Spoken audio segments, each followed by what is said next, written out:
Today we have a 2015 Honda CRV. We're gonna reset the oil life on.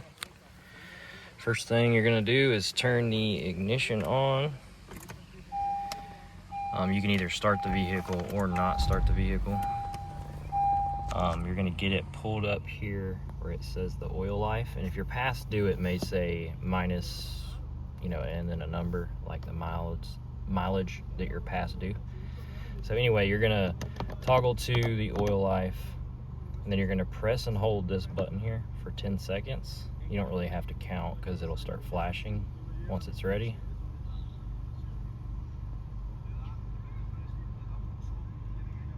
Just like that.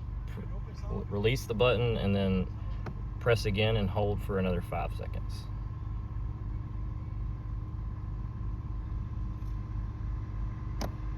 Then release, just like that.